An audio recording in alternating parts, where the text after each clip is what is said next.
आपको सुन रहा हूँ। जब सुनता हूँ तब प्रश्नों के उत्तर आसानी से मिल जाते हैं, पर कभी-कभी परिस्थिति ऐसी उत्पन्न होती है कि जैसे हार का सामना कई बार करना पड़ता है तो आत्मविश्वास कम हो जाता है इत्यादि। आपको ही नहीं करना पड़ता, सबको करना पड़ता है। पर आत्मविश्वास कम हो जाना नहीं होता है, ये कायर पुरुष का लक्षण है। हारने पर एक जोश पैदा होता है कि अब की बार तो मैं परास्त हो गया, लेकिन अब की बार ऐसा उठूंगा कि ये मुझे परास्त नहीं कर पाएगा। आप भगवान के अंश हैं, इस बात को समझिए। परास्त होना या विजयी होना ये खास बात नहीं है, लेकिन आत्म उत्साह टूट जाना ये खास बात है। आज हम विजयी हुए हैं तो कल हम पराजित भी हो सकते हैं। बहुत बड़ा योद्धा है काम क्रोध लोभ मोह मद मत्सर। अगर हम आज हारे हैं तो कल विजयी भी हो सकते हैं, क्योंकि हम भगवान के अंश हैं, भगवान का भजन करते हैं, सत्शास्त्र का श्रवण करते हैं, सत्य धर्म में चलते हैं। हार हो गई तो निराशा नहीं, आत्मविश्वास नहीं टूटना चाहिए। आत्मविश्वास टूट गया तो रह क्या गया हमारे पास? फिर कुछ नहीं रह गया। हारने पर एक जोश आता है, अब की बार चूक गया, अब की बार नहीं चूकूंगा। फिर चूक गया, अब की बार चूक गया, अब नहीं। एक दिन वो ऐसा महात्मा बन जाएगा, एक दिन वो ऐसा विजयी हो जाएगा, हर दोषों पर विजय। आत्मविश्वास टूटा तो रह क्या गया? आत्मविश्वास तो हम जिंदगी भर नहीं तोड़ेंगे, मरते सांस तक हम कोशिश करेंगे कि इसको हराएंगे। आप हमारी बात को समझ रहे हो? 1000 बार हारने के बाद भी हम ताल ठोकेंगे कि हराएंगे तुम्हें, तब विजय मिलती है। इसमें ये तो सोचना ही नहीं कि हार गया तो अब विजय कैसे में। हार तो बड़े बड़ों को होती है, बड़े बड़ों चूक हो जाती है, बड़े बड़े पहलवान चूक जाते हैं। हाथ मिलाया, दांव में फंस गए तो उससे कमजोर वाला उसको मार दिया। फिर ये तो त्रिभुवन विजयी हैं, काम क्रोध लोभ मोह। ये कोई हमारे तुम्हारे ऊपर विजय थोड़ी, पर त्रिभुवन विजेता है। और परम पद प्राप्त किया जाता है इन्हीं विजेताओं को परास्त करके। तो वो बल कौन सा है? भगवान का आश्रय, गुरु चरण सेवन, गुरु कृपा बल नाम, इन्हीं से हम इन त्रिभुवन विजेता काम क्रोध लोभ मोह मद मत्सर पर विजय प्राप्त करते हैं। आत्मबल तो बिल्कुल नहीं नष्ट कर। खेल में उत्साह बढ़ना चाहिए। हारने पर उत्साह टूट जाए वो कच्चा खिलाड़ी।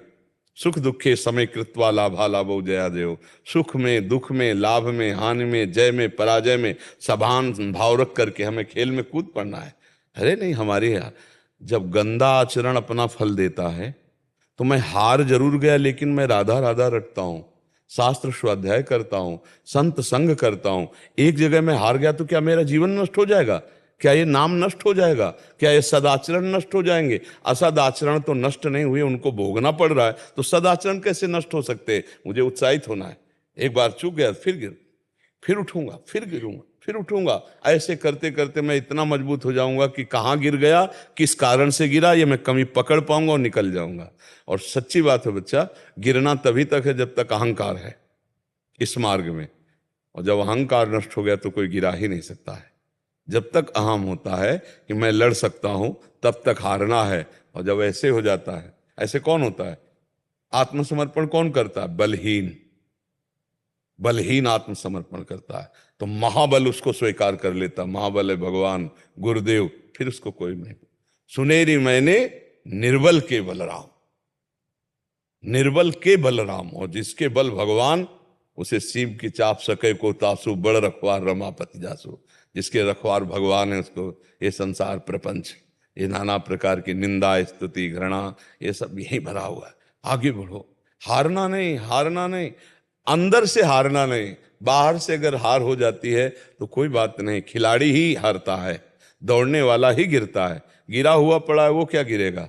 इसलिए अच्छे बालों को आगे बढ़ो। निराशा नहीं होनी चाहिए, उदासी नहीं होनी चाहिए, और जिद्दी स्वभाव बनाओ। एक बार हार गया तो अब मैं अपने को इतना पुष्ट करूंगा कि हारू नहीं। फिर हार गया तो फिर, आजकल क्या होता है, आत्मबल आत्मोत्साह नष्ट हो जाता है। स्कूल में हार गए, परीक्षा में फेल हो गए, बच्चे आत्महत्या के लिए तैयार हो गए। आत्मबलहीन होने के कारण तो हो गया। किसी ने ब्लैकमेल किया हो, आत्महत्या के लिए तैयार हो गए। किसान की फसल नष्ट हुई, आत्महत्या के लिए तैयार हो गए। कहीं हम हार गए तो हम, अरे ऐसे हमें ये छोटी मोटी बातों में हम अपने अमूल्य जीवन को नष्ट कर देंगे। नहीं, आज अगर अभी आप अपनी मृत्यु स्वीकार कर ले कि मैं मरा, तो आप लाखों को भयभीत कर सकते हैं। तुम्हें देख के लोग भयभीत हो जाएंगे, क्योंकि केवल तुम सोच लो ना, एक ही बार तुम मरना, मैं मरा, अब देखता हूं कौन मेरे, सब भयभीत होने लगेंगे। ये आदमी मूडियल है, कब कहाँ, इसको कोई भय नहीं है, अभी अभी। तुम इतने कमजोर क्यों बनते हो? ऐसे काम क्रोध लोभ ये भेड़िए की तरह हैं, बच्चों को डरवाते हैं, ज्ञानियों को नहीं। जिनको सच्चा ज्ञान हो गया भगवत मार्ग पति को जालते हैं, ये पूछ दबा के भाग जाते थे। अगर ऐसा ना होता तो संत जन कभी भगवान को प्राप्ति नहीं कर पाते। और संत का वही स्वरूप होता है जो शास्त्रों में वर्णन है। हाँ, संत पैंट शर्ट में भी हो सकता है, संत बच्चा भी हो सकता है, ऐसा नहीं।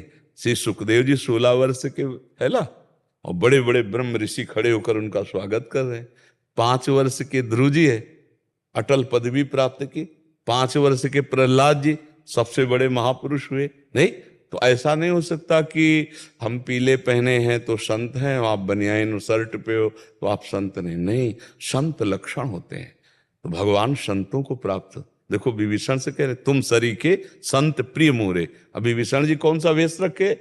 राजमंत्री हैं, रावण के भाई हैं, उनका हृदय संत है। भगवान हृदय की बात को देखते हैं, हृदय से कभी नहीं हारना चाहिए। ये तो पक्का समझ लो, ये हम सबके लिए प्रार्थना करते हैं कि किसी भी परिस्थिति में हारना स्वीकार मत करो। आत्मबल को छीण कर देना ये बड़ी हाल होगी। और बाहर हम हार गए तो आज नहीं तो कल जीत जाएंगे, जीत जाएंगे। आप खेल में देखो ना, कहीं परास्त होता है तो कहीं विजय कप लेके आता है कि भाई हम जीत गए। होता है कि नहीं? आप देखो ना, प्रगट लीला में देखो संसार में, तो तुम भगवत मार्ग के पथी को हारना नहीं। परिस्थिति तो आती, किसके जीवन में परिस्थिति नहीं आती? किसके जीवन में संघर्ष नहीं आता? भारी से भारी कष्ट भोगने पर भी अपमान, निंदा, तिरस्कार धर्म में चल रहा है तो कम से कम अगर कोई कह दे वाह भाई वाह, तो एक उत्साह मिलता है ना। नहीं, वो और उसको गाली देगा। धर्म पे चल रहा है, सत्य पे चल रहा है, उसको गाली मिलेगी, निंदा मिलेगी। अब चल, जैसे कोई नंगे पैर चल रहा है तो कांटे बिखेर देगा, अब चल। ऐसा है परमार्थ की परीक्षा। और अगर पैर रख दिया कांटे पे तो कांटा नहीं होगा, फूल होगा। इस मार्ग पे चलने वाले के मार्ग में जो कांटे बिछाए जाते हैं, बिछाने वाले के लिए तो त्रिशूल का काम करेंगे, लेकिन जो पग रख देता है उसके लिए फूल है। हाँ, जो ताको काटा बवे ताहि बवे तो फूल। अपना कर्तव्य, अपना धर्म और जो ही कदम रखा तो तुमको फूल के फूल हैं, वाको है त्रिशूल, वो उसको भोगना पड़ेगा। इसलिए बहुत कठिन मार्ग है। इसलिए तो लोग विषयों में भ्रमित हो जाते हैं कि बहुत कठिन मार्ग, और सह गए तो आप निकल गए, माया से मुक्त हो गए, परमानंद की बाढ़ आ गई, मृत्यु का भय नहीं। भक्तों का जब शरीर छूटता है तो जानते हो कैसे मृत्यु होती है? जैसे हाथी के गले से बड़े हाथी के फूलों की छोटी बाला टूट जाए तो पता भी नहीं चलता, ऐसे कब मर गया। नहीं तो जन्मत मरत दुशाह दुख होए, शास्त्रों में वर्णन। तो हमें इस मृत्यु के भय से पार होना है, हमें काम क्रोध पर विजय प्राप्त करनी है। इसलिए हमें उत्साहहीन हुआ तो सब मर गया, सबसे बड़ा बात है। जीते जी आज डिप्रेशन में लोग क्यों हो रहे हैं? पापाचरण कर रहे हैं, उत्साहहीन हो रहे हैं, आनंद है नहीं अंदर, तो बस सोच करके खोखला होते चले जा रहे हैं। नहीं, हमें उचित सोच करनी है, हमें उत्साह प्राप्त करना है, हमें हर समय प्रसन्न रहने की कला सीखनी है। मनुष्य जीवन यार ऐसे सब रुपए के लिए परेशान। हम कहते क्या रुपए में आनंद है? आप विचार कर देखो, रुपए में आनंद है? नहीं यार, अगर रुपए में आनंद होता तो रुपए वाले आनंदित हो जाते ना, लेकिन नहीं आनंदित है भाई, नहीं आनंदित है। बहुत आप बहुत बड़ा भ्रम है ये कि हमें रुपया मिल जाए, हमें अमुक सामग्री मिल जाए, हमें अमुक मिल जाए तो मैं सुखी हो जाऊं। नहीं हो सकते तुम सुखी जब तक भगवान नहीं मिलेंगे।